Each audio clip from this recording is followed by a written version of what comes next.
Alors, Label Emmaüs, c'est une coopérative qui existe depuis 4 ans, qui est issue du mouvement Emmaüs, évidemment, auquel nous adhérons, comme les 300 structures qui adhèrent à Emmaüs France en France.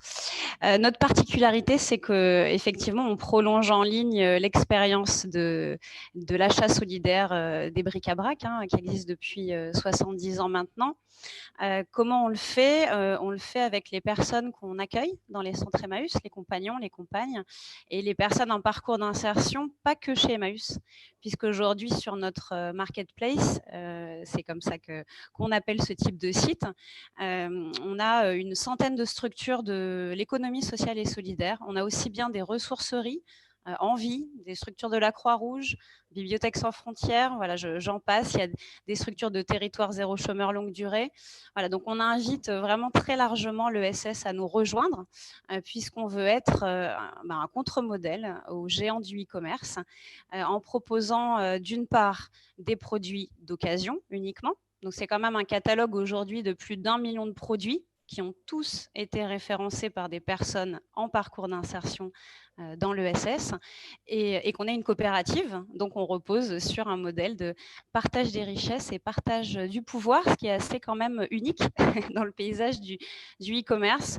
Et on a aussi créé une école l'année dernière, la Belle École. On a eu la visite du ministre Cédric O.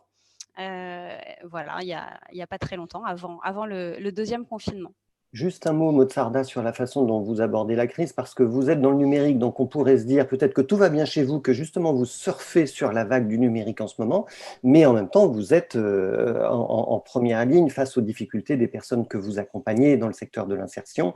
Donc comment est-ce que ça va en ce moment chez Label Emmaüs à 4 semaines de Noël? Oui, alors, bon, évidemment, nous, ça a été une activité extrêmement soutenue pendant le premier confinement, encore plus soutenue pendant le deuxième, puisque les fêtes de fin d'année sont de toute façon porteuses, quoi qu'il en soit, ce qui est une très bonne nouvelle. Ça veut dire qu'on achète de la seconde main maintenant pour Noël.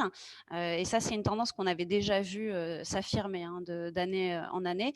Donc oui, notre vente de livres, notamment, a été multipliée par 4, l'high-tech reconditionné par 3. Donc voilà, les consommateurs sont là, ils veulent du sens, c'est super. Après, évidemment, nous, on est en lien avec nos vendeurs. Ce sont les centres Emmaüs, les centres de réemploi de l'ESS. Et c'est bien triste, hein, évidemment, leur situation. Je dirais que pour Emmaüs, c'est un peu la double peine, hein, puisqu'une communauté ne relève pas du chômage partiel. Ses compagnons ne sont pas des salariés, donc ils continuent à être hébergés, nourris, payés pour leur travail en n'ayant aucune aide. Donc voilà, c'est quand même 20 millions de recettes en moins par mois de confinement pour le mouvement Emmaüs, sans aucune rentrée d'argent en face.